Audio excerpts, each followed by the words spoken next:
Assalamu alaikum viewers and welcome back to my channel Study Law with Bushra.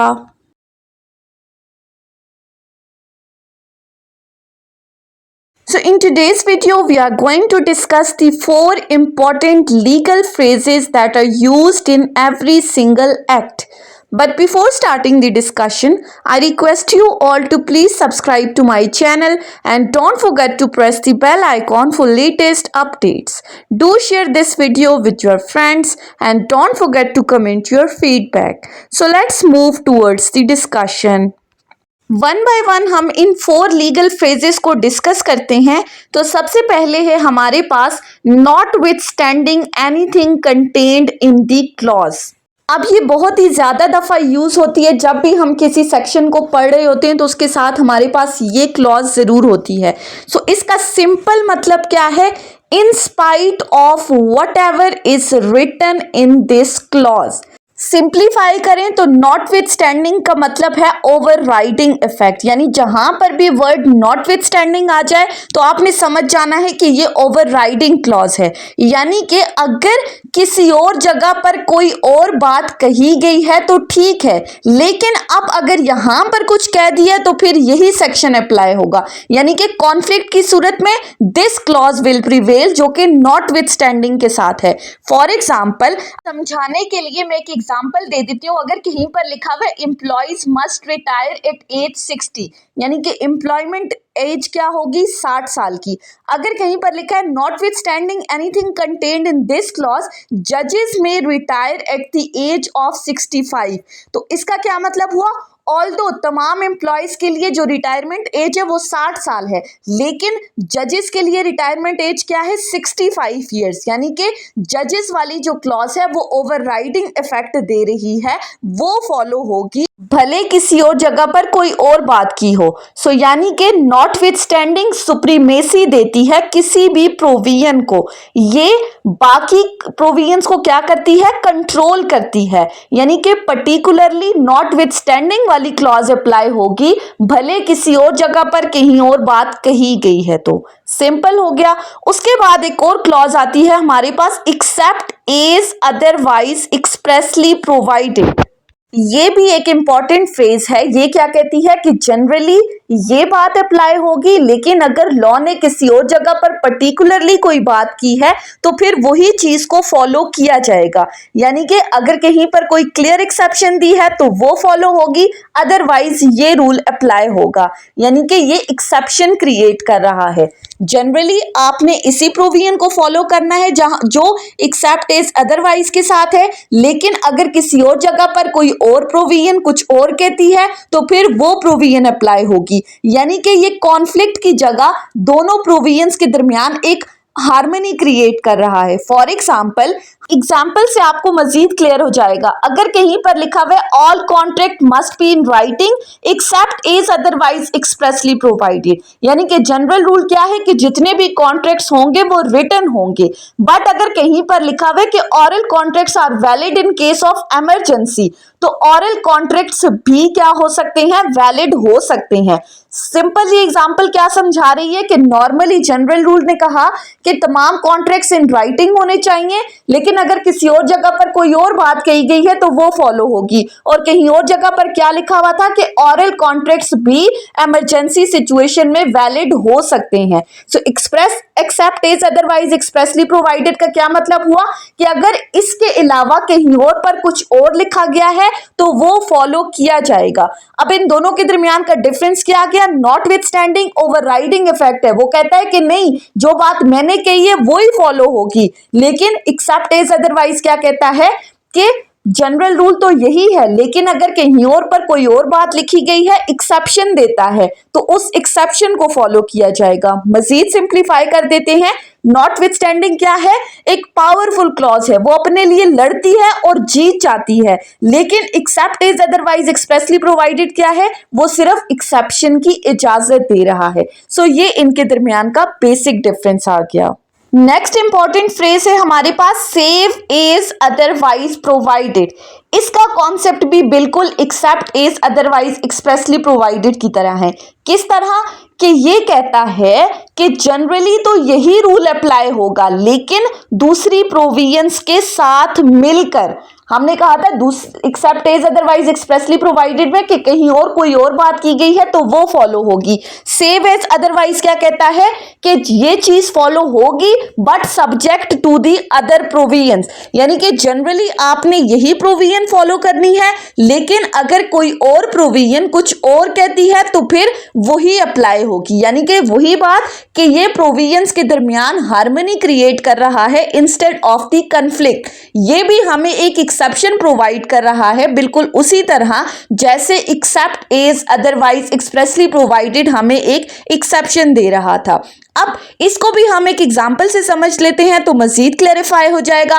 For example, अगर कहीं पर लिखा है that all appeals shall be filed within 30 days save as otherwise provided, कि जितनी भी appeals हैं वो 30 दिन के अंदर फाइल करनी मस्ट है।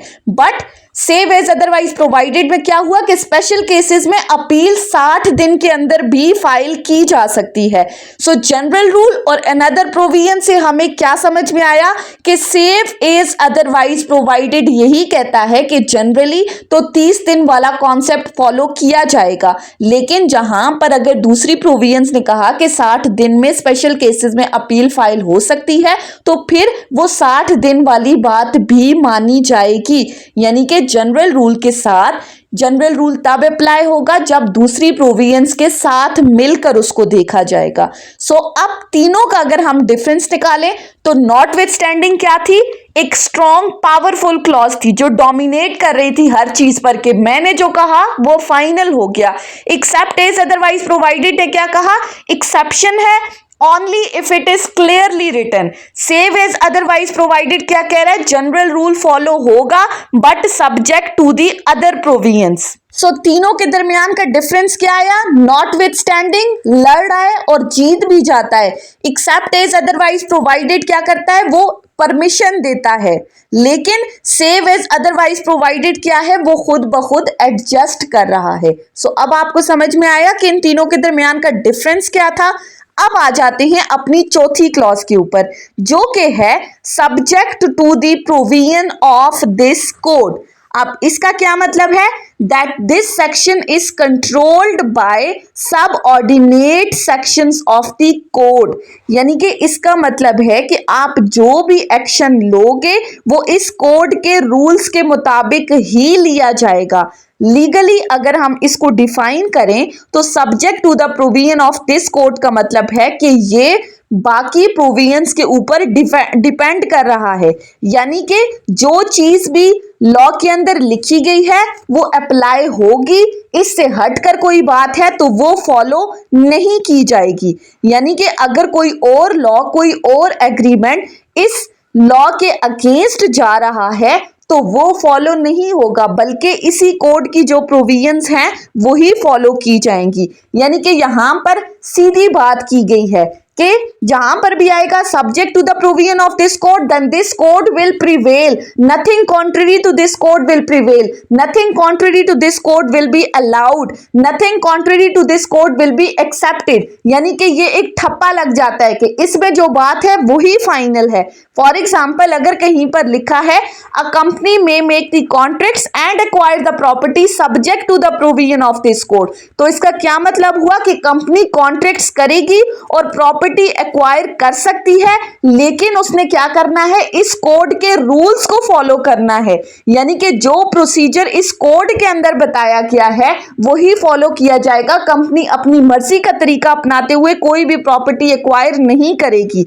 यानी कि कंपनी की जो पावर्स हैं वो अनलिमिटेड नहीं है, उनके ऊपर रिस्ट्रिक्शन लगा दी। रिस्ट्रिक्शन किसने लगा दी, कानून ने लगा दी, क्योंकि कानून क्या कह रहा है, subject to the provision of this code. So उसको परमिशन कैसे मिल रही है, इस कोड के अकॉर्डिंग मिल रही है। So every action and every right is controlled and regulated by the code if it is mentioned that subject to the provision of this code।